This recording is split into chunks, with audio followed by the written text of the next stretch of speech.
وكيل لكن هاي أنا وقعد معي الهيرة هذا أنا ما أعرف هيرشبيل عاد ما أعرف لو جعلين وحال غربا إن أنا قلت فيه وكان كاس جعليسين لها إن أنا قلت ما أعرف كي مرة نور سيد لا وحول لكن هذه ما أعرف سيدا أمور سيدا عن ما أعرف تذكر من سيئين قلت إلا سكشة في عن إن ما أعرف وحد كفر الساعة ما أعرف وخيرسي وحد كسوجي دا قبل كلمة قبل كسوجي كسوجي ما هن مرة مدحوينا أو نقضوا واحترتنا أفرت السنة إنا أفر مدحويننا هن ما أعرف وحن دوني ما يلقطن هيرا دوني إن مدحوينا مرة بينا بدلوا وها هاي سنة هالجانس مدحوينا وادورنا وعلى صدور توانا تاجرنا وحرمنا مركينا نقرب استاجنا وحنقول قرب استاجنا كنا إنه ما أعرف نقضوا مدحوينا لو كرسوية مدحوينا أقونتي سمارتي أقونت مارتي هذا تذكي أقويا جوصة بعمانته maanta qof kasta oo dawladda jooga uu soo baxay runtii waa maalintii ugu horeysay arka maaragtay dadkii oo qaadi waayay airport marka adigoo nasiibkaas helay jaaniskaas helay han noqonin maaragtay mid maaragtay ay ka qandarto anagana insha Allah waxaan ku garab istaagaynaa wax walba oo karaankayna waan kula shaqayn doonaa walaalahayna ajnabiga oo nala fadhiya dhammaan mas'uul kastaba waxaan ku salaamay maamuuska oo mudan yahay waxaan aad ugu faraxsanahay maamuuska iyo karaamada iyo sharafta nalagu soo dhaweeyay waxaan ka mahad celinaynaa sida qiirada leh oo naloo soo dhaweeyay iyo shucuurta naloo muujiyey waxaad muuqata dadka beledweyne gaar ahaan ama gobolka hiiraan inay yihiin dad baahi u qaba dowladnimo waxaan diyaar u nahay inaan ka jawaabno rabitaankiina iyo baahidiina iyo dareenkiina iyo rajadiina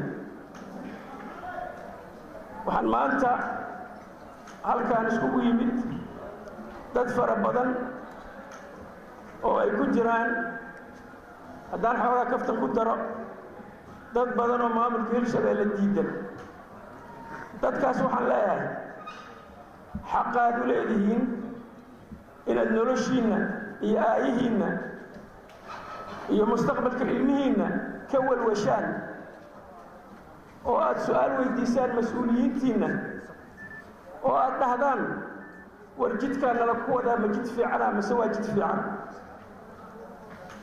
waxaan rabaa inaan halkaan ka caddeeyo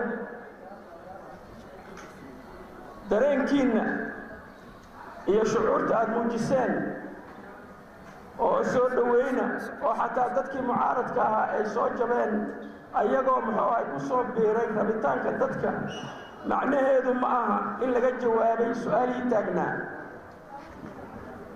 waxayna sii saaraysaa miisaan iyo culays inaan ka jawaabno oo aan qancinno dareenkiina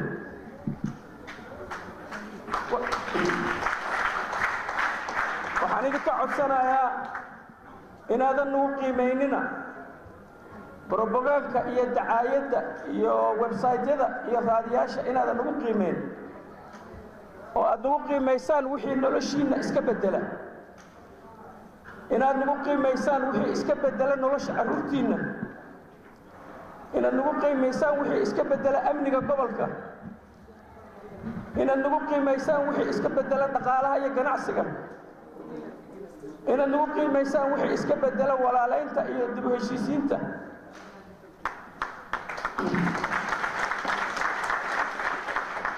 haddaan waxaas ka gaabinno ama meeshii la rabay aanan dhigin xaqaad u leedihiin inaad cabirtaan dareenkiina xaqaad u leedihiin inaad la xisaabtantaan dowladdiina xaqaad u leedihiin inaad go'aan ka gaartaan aayihiinna iyo mustaqbalkiinna.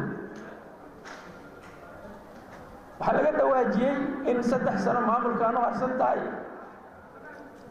waxaan rabaa inaan hortiina ka caddeeyo 3 sano isla gaari mayno insha allahu tacaala. waxaadna baroobaysaan oo aadna tijaabisaan 1 sano.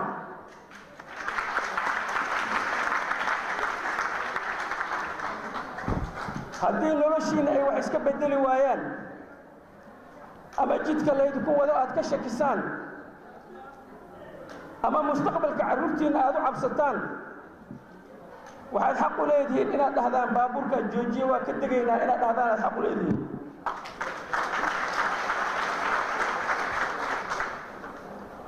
haddiise noloshiina ay isbeddesho oo dhaqaaluhu isbeddelo oo noloshu isbeddesho oo amnigu isbeddelo oo mustaqbalka carruurtiina aad nolol ka aragtaan, hadda sababna lagu mucaaradaa ama maamulka loo mucaaradaa uma jirta ila tahay. taasaa noo xisaabtana. waxaan rabaa inaan halkaan mahad uga celiyo musharaxiinta walaalaha oo ila tartamay oo runtii u soo kabakabsaday laxajecle ay ka qabaan waddankooda iyo dadkooda inay noloshooda wax ka beddelaan. maadaama hadda aniga mas-uuliyaddii igu wareegtay, waxaan idiin xaqiijinayaa in door wanaagsan uga bannaan yahay siday ayaguba markii hore rajaynayeen inay nolosha dadkooda wax ku biiriyaan. mas-uuliyaddu maaha kursi lagu fadhiisto. mas-uuliyaddu waa in qof kasta oo muwaadina oo ku nool maamulka Hirshabeelle inuu nabadgelyo ku seexdo, ilmihiisana caloosha u buuxdo.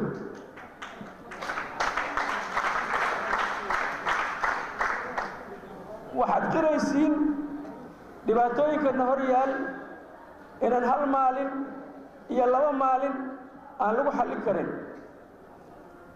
waxaad qiraysiin in bini aadan juhdigiis iyo rabitaankiis aysan arrintu ku dhammaan. sidaas daraaddeed aan ilaahay tala saaranno, gacmahana isqabsanno.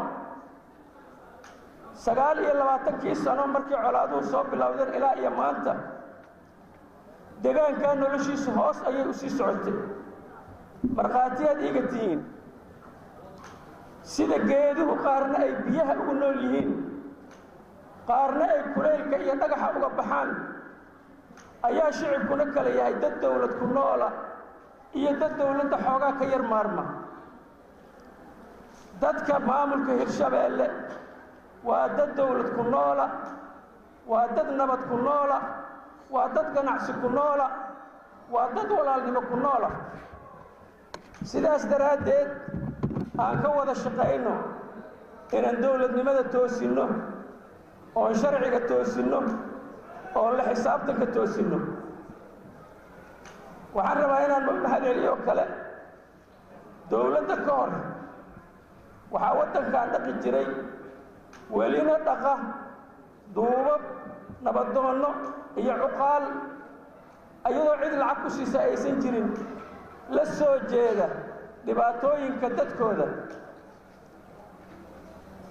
dadkaas muxtarimiinta waxaa looga baahan yahay inaan annagu taageerno, ayaana looga baahan yahay, karaamayno, darajayno, qayladooda dhegaysanno, canaantooda aqbalno, taladoodana raacno.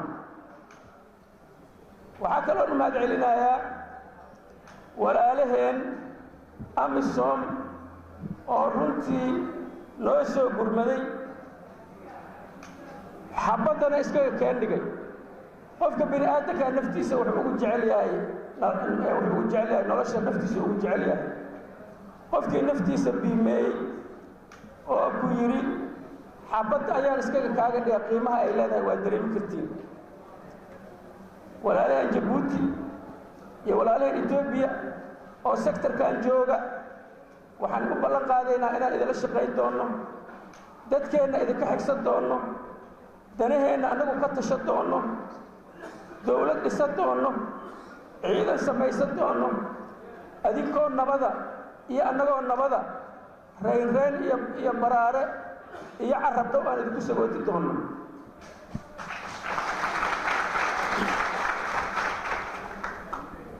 waxaan kaloo u mahad celinayaa dowladda federaalka oo runtii intii tabarteeda nala tacaashay, nala gurmatay, na kaalmaysay. tabar leysku nici maayo, tabar waa meesheeda, laakiin waxaan diyaar u nahay inaan idila shaqayno, idin soo dhowayno, sida dastuurku qabane aan ku wada dhaqanno. waxaan ka xumahay maamuuska maanta naloo muujiyey iyo sharafta naloo muujiyey iyo wanaagga naloo muujiyey inaanan bedeli karin, oo waxa aanan ku bedelna ugu fiican waa inaan dadkeenna maanta noloshooda wax ka bedelno. taas waqti ay qaadan doontaa insha allahu tacaala. karaamada midda ugu muhiimsano waa marka dadkeennu karaamo ay leeyihiin. 2 qof iyo 3 qof iyo 4 qof oo sharfan oo karaamaysan oo qurxan si kastoo loo qiimeeyo waa loo jeedaa in maxay ahayd arrintaas ay wax ka dhiman yihiin. waxaan ilaahay ka rajaynayaa annagoo tala saaranayna, tawakalayna, u diyaargaroobayna dhibaatada nagu soo socota iyo dadaalka nagu soo socda inaan jidkaas annagoo is haysana aan raacno.